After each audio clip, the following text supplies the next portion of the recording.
എന്തൊക്കെ ബഹളമായിരുന്നു എൻ്റെ പൊന്നുമക്കളെ.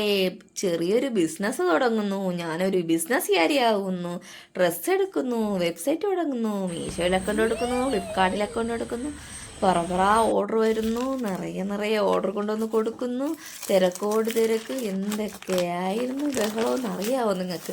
ഞാൻ ബിസിനസ് തുടങ്ങിയപ്പോൾ ഞാൻ വിചാരിച്ചു വെച്ചിരുന്നത് ഈ കാര്യങ്ങളൊക്കെ ചെയ്തിട്ടുണ്ടായിരുന്നു കേട്ടോ. പക്ഷെ ഓർഡേഴ്സ് മാത്രം നമ്മൾ വിചാരിച്ച പോലെ അത് അത്ര വന്നിട്ടില്ല കേട്ടോ. അതങ്ങനെയാണല്ലോ, അങ്ങനെ തന്നെയാണല്ലോ. നമുക്ക് നിറയെ ഓർഡേഴ്സൊക്കെ നമുക്ക് പരിചിതമായാലേ എല്ലാം വരത്തുള്ളൂ. അതുപോലെ തന്നെ നമ്മൾ ഡ്രസ്സ് എടുക്കുന്നത് ഓരോന്നും ഓരോ രീതിയിലാണ് കേട്ടോ.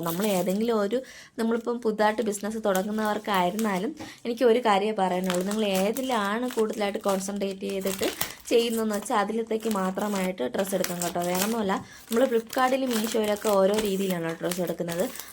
അതിലിടുന്ന വേണ്ടിയിട്ട് എടുക്കുന്ന ഡ്രസ്സ് പോലെയല്ല നമ്മൾ ഷോപ്പിലത്തേക്ക് എടുക്കുന്നത്. ഷോപ്പിലിടാൻ വേണ്ടിയിട്ട് എടുക്കുന്ന ഡ്രസ്സ് പോലെയല്ല നമ്മൾ വെബ്സൈറ്റ് വഴി സോഷ്യൽ മീഡിയ വഴി കൊടുക്കാൻ വേണ്ടിയിട്ട് എടുക്കുന്നത്. അപ്പോൾ ആ ഡ്രസ്സിൻ്റെ എന്താ പറയുക, എടുക്കുന്ന രീതികൾ കുറച്ച് വ്യത്യാസമുണ്ട് കേട്ടോ. അതൊക്കെ പഠിച്ചു വന്നപ്പോൾ ഞാൻ കുറച്ച് ഒന്നായിപ്പോയി. അതായത് ഞാൻ ഡ്രസ്സൊക്കെ എടുത്ത ശേഷമാണ് പഠിച്ചത്. പിന്നെ ഞാൻ ഡ്രസ്സൊക്കെ എടുക്കാൻ തുടങ്ങിയപ്പോൾ അതൊക്കെ നോക്കിയും കണ്ടൊക്കെയാണ് കേട്ടോ എടുക്കുന്നത്. അപ്പോൾ നിങ്ങൾ എടുക്കുവാണെങ്കിൽ അങ്ങനെയൊക്കെ നോക്കി പഠിച്ചിട്ട് വേണം എടുക്കാനായിട്ട്.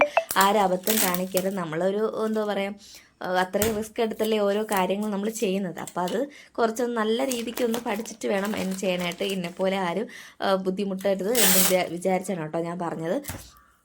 എന്നാലും കുറച്ച് സെയിലൊക്കെ ഉണ്ടായിരുന്നു. നമ്മൾ തുടങ്ങിയ സമയത്തൊക്കെ നല്ല രീതിയിലുള്ള സെയിൽ, അത്യാവശ്യത്തിന് സെയിൽ ഉണ്ടായിരുന്നു. എന്ന് ഞാൻ പറഞ്ഞില്ലേ, ഓരോ രീതിയിലും ആയത് കൊണ്ട്, ഓരോത്തിനും ഓരോ രീതിയിൽ ഡ്രസ്സ് എടുക്കുന്നത് കൊണ്ട് അങ്ങനെ ഒരു ബുദ്ധിമുട്ട് വന്നു. എന്നാൽ നമ്മുടെ കുറച്ചൊക്കെ ഓർഡേഴ്സ് വന്നിട്ടുണ്ടായിരുന്നു കേട്ടോ.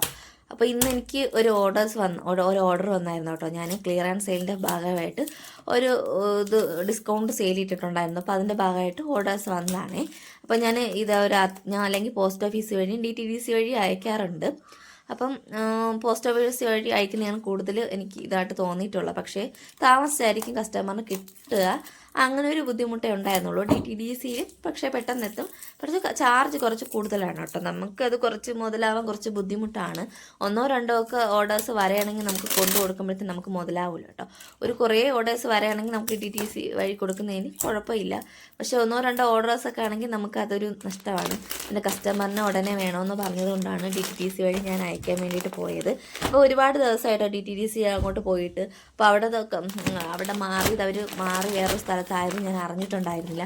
അപ്പോൾ ഞാൻ അവിടെ പോയി കുറച്ച് നേരം ഒന്ന് കറങ്ങി, കുറേ പ്രാവശ്യം അങ്ങോട്ടും ഇങ്ങോട്ടൊക്കെ പോയി കേട്ടോ. പിന്നെ അന്വേഷിച്ച് കുറേ 1-2 ബസ് സ്റ്റോപ്പ് കയറിയിട്ടാണ് കേട്ടോ അവിടെ എത്തിപ്പെട്ടത്. പിന്നെ അവിടെ നിന്ന് ബസ്സിന് പോയിട്ടോ. അപ്പോൾ ഞാൻ തിരിച്ചു പോയപ്പോൾ എനിക്ക് ഇപ്പോഴാണ് കേട്ടോ പ്രിയദർശിനിയുടെ ടിക്കറ്റ് കിട്ടിയത്. നമ്മുടെ പൈസ കൊടുക്കാത്ത 0 ടിക്കറ്റേ.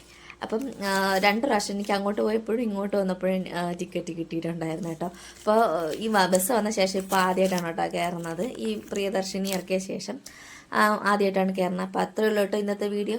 വീഡിയോ ഇഷ്ടപ്പെട്ടാൽ ലൈക്ക് ചെയ്യുക, സപ്പോർട്ട് ചെയ്യുക കേട്ടോ. കൂടെ നിന്ന് സപ്പോർട്ട് ചെയ്യുക കേട്ടോ. ബിസിനസ്സും നിങ്ങൾ സപ്പോർട്ട് ചെയ്യുക. Thank you കൂട്ടുകാരേ.